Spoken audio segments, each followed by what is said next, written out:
Company का शासन समाप्त हो गया, ये बात आप जान चुके। क्यों समाप्त हुआ बताएंगे, क्या रीजन है, आप क्या बताएंगे मुझे, क्यों शासन समाप्त? 1857 की क्रांति हो गई, इन लोगों को लगा कि भाई कहीं ये लोग एकजुट ना हो जाए। अब जो ब्रिटिश गवर्नमेंट है वो कह रही है कि अब हम लोग जो है वो सीधे नियंत्रण, यानी ब्रिटिश क्राउन का एक डायरेक्ट कंट्रोल आ गया, एक सीधा नियंत्रण उन्होंने शुरू किया कि भारत का जो प्रशासन है हम अब सीधे तौर से देखेंगे। अब तक कौन देखता था? क्वेश्चन मेरा ये है, आप सब लोगों से मेरा प्रश्न है कि भैया अब तक कौन देखता था? अगर ब्रिटिश सरकार ये कह रही है कि अब हम देखेंगे, तो अब तक कौन देखता था भारत में एडमिनिस्ट्रेशन को या प्रशासन को? तो आप कहेंगे भैया हमने दो निकाय पढ़े थे, बोर्ड ऑफ डायरेक्टर्स और बोर्ड ऑफ कंट्रोलर्स, पढ़े थे जी। किस एक्ट से बनाए गए थे दोनों? 1784 के पिट्स इंडिया एक्ट में इनकी बात की गई थी, आप लोगों को पता होगा। बोर्ड ऑफ डायरेक्टर्स में 24 मेंबर होते थे, बाद में 6 मेंबर घटा दिए गए थे और बाद में 18 मेंबर रह गए थे। बोर्ड ऑफ कंट्रोलर्स में मैंने आपको बताया था कि इसमें भी 6 मेंबर होते थे। एक व्यक्ति इसका जो चीफ प्रेसिडेंट होता था, जो इसका अध्यक्ष होता था, वो कहां से आता था? ब्रिटिश सरकार से होता था। वो कौन होता था? इसका जो अध्यक्ष होता था वो ब्रिटिश होता था। और ये बीओसी किसको कंट्रोल करती थी? बीओडी को कंट्रोल करती थी। यानी अब तक जो शासन चल रहा था वो बोर्ड ऑफ कंट्रोलर्स और बोर्ड ऑफ डायरेक्टर्स के माध्यम से चल रहा था। इन्होंने कहा कि भैया board of controllers and board of directors जो होंगे अब नहीं होंगे। इसी का तो मतलब हो गया कि कंपनी का जो शासन ये लोग चला रहे थे, यानी जो निदेशक मंडल था और जो नियंत्रण बोर्ड था, बोर्ड ऑफ कंट्रोलर्स, इन दोनों को खत्म कर दिया गया। क्या बोले? ये दोनों अब नहीं रहेंगे। तो भैया फिर कौन चलाएगा शासन? तो इनकी जगह, याद रख लेना, इनकी जगह कौन आया? इसको क्या कर दिया गया? इसको समाप्त कर दिया गया। और इनकी जगह इन... इसको क्या कर दिया गया? इसको समाप्त कर दिया गया। और इनकी जगह है, याद रख लेना, गृह सरकार की स्थापना हुई। बहुत इंपॉर्टेंट क्वेश्चन है कि गृह सरकार की स्थापना किस एक्ट से की गई? गृह सरकार की स्थापना हुई। गृह सरकार बोले तो एक होम गवर्नमेंट को स्टैब्लिश किया गया, एक होम गवर्नमेंट को स्टैब्लिश किया गया। कोई दिक्कत? बात समझिए, सिंपल सी बात मैंने आपको समझाई कि जो कंपनी का शासन था, कंपनी का शासन खत्म हो गया। कंपनी का शासन खत्म हो गया तो भैया क्या बोली? ब्रिटिश सरकार बोलती है कि भाई अब हम, जो ब्रिटिश सरकार है वो कहती है कि अब हम शासन खुद चलाएंगे। यही बोला ना ब्रिटिश सरकार ने जी। अब ब्रिटिश सरकार अगर शासन चलाएगी तो ब्रिटिश सरकार के पास क्या अपना देश नहीं है? बोले क्या उनके पास अपने देश का शासन नहीं है? यस और नो? तो आप कहेंगे हाँ भैया, तो फिर ब्रिटेन का शासन कौन चलाएगा? एक तो ब्रिटेन का शासन भी चलाना है, और आप जानते हैं ब्रिटिश जो सरकार है उसके उपनिवेश बहुत जगह थे, तो ब्रिटिश सरकार को तो बहुत ज्यादा बर्डन हो जाएगा, बहुत ज्यादा काम हो जाएगा। तो उन्होंने कहा कि एक काम करते हैं, इसके लिए ब्रिटिश सरकार के अंतर्गत ही डिपार्टमेंट बना देते हैं, एक विभाग बना देते हैं अलग से। और वो जो विभाग होगा वो पूरी तरह से ब्रिटिश शासन के नियंत्रण में होगा, ब्रिटेन में ही होगा। ब्रिटेन की संसद का एक विभाग होगा और उसका जो प्रमुख होगा वो एक कैबिनेट मिनिस्टर होगा जो ब्रिटेन की सरकार का होगा। मतलब कंप्लीटली ये सारी चीजें कहां पे बनाई जा रही है? इंडिया में या ब्रिटेन में? एक बार आंसर करें। तो आप कहेंगे भैया ब्रिटेन में सारी चीजें बनाई जा रही थी, ब्रिटेन में ये सारी चीजें बनाई जा रही थी। तो भैया क्या बोलेंगे यहाँ पर? अगला पॉइंट नोट करेंगे, ठीक है?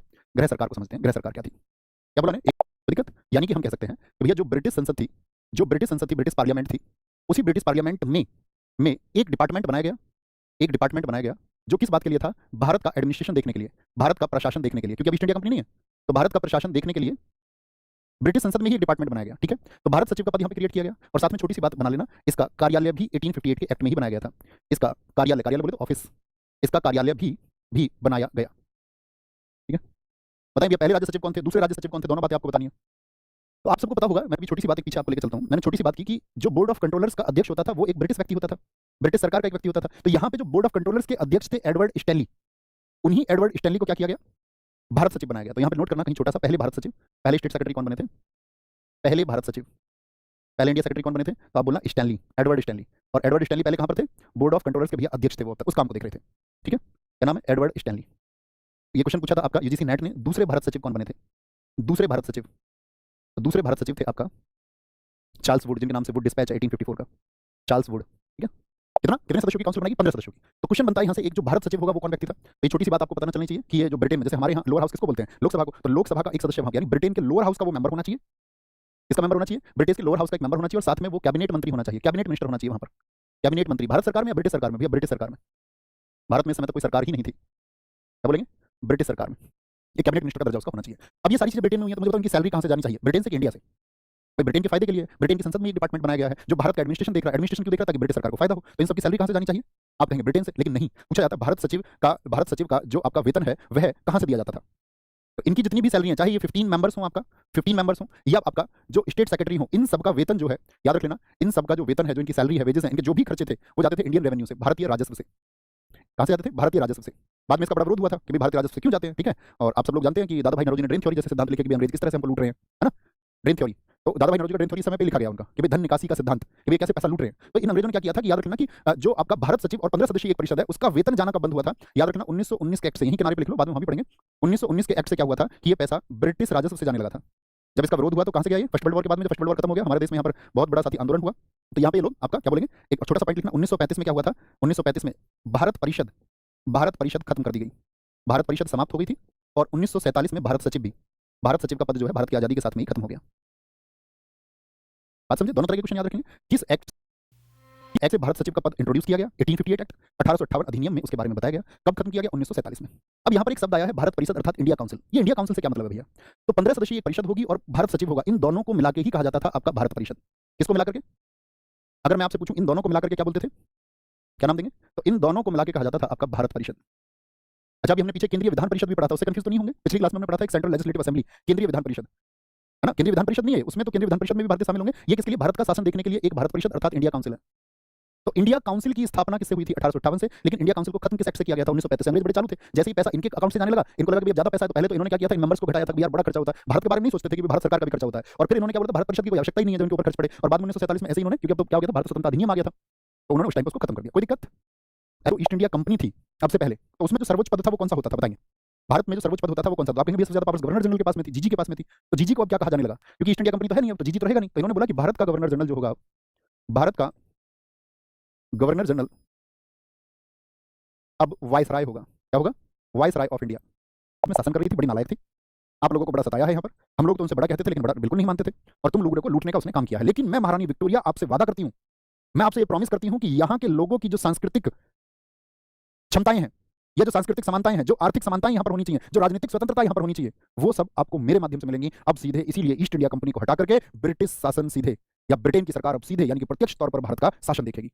भारत के लोगों ने तालियां बजाई, उन्होंने लगा महारानी तो समझ गई हम लोगों को क्या चाहिए। वो ये नहीं समझ रहे महारानी पागल बना रही है हमारा। तो यहाँ पर इसीलिए कहा जाता है कि महारानी विक्टोरिया की जो एक घोषणा है, आपने शायद प्रश्न नहीं देखा हो लेकिन मैं दिखाऊंगा आपको, ठीक है? डीएसएसबी ने क्वेश्चन पूछा है, एसएससी सीजीएल में भी क्वेश्चन पूछा गया है कि महारानी विक्टोरिया की घोषणा, इसको क्या कहा गया? ऐसे नहीं पूछा, क्वेश्चन पूछा है भारतीय जनता का मैग्ना कार्टा किसको कहा जाता है? तो 1858 के एक्ट को कहा जाता है। लिख लेंगे छोटी सी बात को, क्या बोलेंगे इसको? भारतीय जनता का मैग्ना कार्टा, इस घोषणा को बोलते हैं। लोग खुश हो गए, बोले अब तो महारानी आ गई, कोई दिक्कत ही नहीं है। मैग्ना कार्टा, सीधा समानता देंगे, इकोनॉमिक इक्वलिटीज देंगे, उनको बढ़ने के अवसर मिलेंगे बराबर। क्या बोला? इकोनॉमिक इक्वलिटीज देने की बात की, इकोनॉमिक इक्वलिटी। दूसरी बात उन्होंने की थी राजनीतिक स्वतंत्रता की, पॉलिटिकल फ्रीडम की बात की कि भाई भारतीयों के लिए जो राजनीति है वो स्वतंत्र रहेगी, ईस्ट इंडिया कंपनी की तरह हम आपको दबाएंगे नहीं, सप्रेस नहीं करेंगे आपका। तो पॉलिटिकल स्वतंत्रता बोलिए, समानता बोलिए, ठीक है, पॉलिटिकल फ्रीडम आपको होगी। और तीसरी बात की गई सांस्कृतिक स्वतंत्रता की या सांस्कृतिक समानता की, यानी कि आपका कल्चरल इक्वलिटी की बात उन्होंने कर दी। भारतीय लोग खुश हो गए या नहीं हुए? बस 1858 के अधिनियम में यही भारतीयों को खुश करने के लिए लाया गया था। मतलब कि जो क्रांति हुई है वो कैसे दबाई जाए, और उसको दबाया गया, उसको सप्रेस किया गया किससे? महारानी विक्टोरिया की घोषणा से। और इसको किसने पढ़ा था? 1 नवंबर 1858। डेट बड़ी इंपॉर्टेंट है, एग्जाम में ऐसे स्टेटमेंट बना के देता है कि 1858 का अधिनियम 1 अगस्त 1858 को लागू हुआ। तो 1 अगस्त 1858 नहीं, क्या बोलेंगे आप? 1 नवंबर 1858 को वो पढ़ा गया। ओके, आगे चले। अगला अधिनियम, अभी वो कैसे पढ़ाते हैं मुझे बताओ। अब तक आप सब लोगों ने पढ़ा था कि वाइसराय की जो साथी, आपका आपसे पहले लेके चलता हूं, मैं आपसे क्वेश्चन पूछूंगा, जो गवर्नर जनरल था उसकी परिषद में गवर्नर जनरल के अलावा कितने सदस्य होते थे? मजा आ जाएगा आप ठीक आंसर दें। तो आप कहेंगे गवर्नर जनरल के अलावा भैया पहले तो 3 सदस्य होते थे, लेकिन बाद में चौथा सदस्य जोड़ा गया 1833 के एक्ट में, जिसको विधि सदस्य कहा गया, जो एक आपका इसका कानून का ज्ञाता होना चाहिए, जिसमें मैकाले को जोड़ा गया था। और मैकाले को उसको वोट देने का अधिकार नहीं था, लेकिन बाद में क्या बोलेंगे, बाद में उसको आपका एक स्थायी मेंबर भी कर दिया गया था, परमानेंट मेंबर भी कर दिया गया था। अब तक क्या थे? 4 थे। कितने थे? 4 थे, ठीक है। लेकिन यहाँ पे क्या किया गया 1858 के एक्ट में? इसमें बोला गया कि वाइसराय तो हो ही चुका है जी भैया, इसमें कहा गया वाइसराय के अलावा एक आपका 5 सदस्य और होंगे, 5 सदस्य और होंगे। ये जो 5 सदस्य होंगे यानी 5 मेंबर होंगे वाइसराय के अलावा, वाइसराय के अलावा जो 5 मेंबर होंगे उनको कहा जाएगा कार्यकारिणी, यानी एग्जीक्यूटिव कहा जाएगा इसको, कार्यकारिणी इसको कहेंगे एग्जीक्यूटिव। और देखो एग्जीक्यूटिव बॉडी में अभी इंडियंस को नहीं जोड़ेंगे, इनको इन्होंने बोला ये सब हैं आपके सरकारी सदस्य, सरकारी सदस्य अर्थात आपके ऑफिशियल मेंबर्स और गवर्नमेंट मेंबर्स, ऑफिशियल मेंबर्स इनको कहा गया। और साथ में आपका वाइसराय को एक अधिकार यहां पर दिया कि वह 6 से 12 अतिरिक्त सदस्य बढ़ा सकता है, एडिशनल मेंबर्स बढ़ा सकता है, अतिरिक्त सदस्य बढ़ा सकता है। कितने मेंबर बढ़ा सकता है? 6 से 12 अतिरिक्त सदस्य बढ़ा सकता है, याद रख लेना, बढ़ा सकता है। और उनका कार्यकाल जो होगा वो 2 वर्षों का होगा, जिसको भी वो चुनेगा। टाइप किए गए 1861 में कि वह चाहे तो 6 से 12 क्या एडिशनल मेंबर्स को इंक्रीज कर सकता है। यस, इतनी बात समझ में आई। ये जो 6 से 12 अतिरिक्त सदस्य होंगे ये क्या करेंगे? याद रख लेना, ये विधि बनाने में सहयोग करेंगे, जो ब्रिटेन की महारानी ने घोषणा की थी, यानी कोऑपरेशन इन लॉ मेकिंग। इसमें किसमें हेल्प करेंगे? लॉ मेकिंग में ये हेल्प करेंगे, लॉ मेकिंग में। कोई दिक्कत? किसमें हेल्प करेंगे? जैसे 1858 में उसने कहा था कि राजनीतिक स्वतंत्रता हम देंगे तुमको, तो उसने कहा कि भाई कानून बनाने में, कोई भी कानून बनेगा तो उसमें जो एडिशनल मेंबर होंगे उनको क्या बोलेंगे? सहायक बनाया जाएगा। लेकिन भैया किसी भारतीय का उन्होंने बोला था कि भारतीयों को देंगे, तो भारतीय यहाँ पर तो कोई भारतीय है नहीं, तो क्या भारतीय को यहाँ पर जोड़ेंगे? हाँ जी। तो 6 से 12 जो एक्स्ट्रा मेंबर्स वो जोड़ने वाले थे, उन्होंने कहा इसमें जितने भी मेंबर जोड़े, मिनिमम कितना है? 6, मैक्सिमम कितना है? 12। जैसे कि यहाँ पर साथी उस टाइम पे क्या किया था आपका वाइसराय ने, कैनिंग ने, यहाँ पे 6 सदस्य जोड़े थे, 6 सदस्य जोड़े उसने, जो कौन थे आपका? कैसे सदस्य थे? इन सदस्यों को हम क्या कहेंगे? अगर मैं आपसे बोलूं तो आप बोलेंगे भैया इन सदस्यों को हम कहेंगे गैर सरकारी सदस्य, गैर सरकारी सदस्य यानी कि नॉन ऑफिशियल मेंबर्स।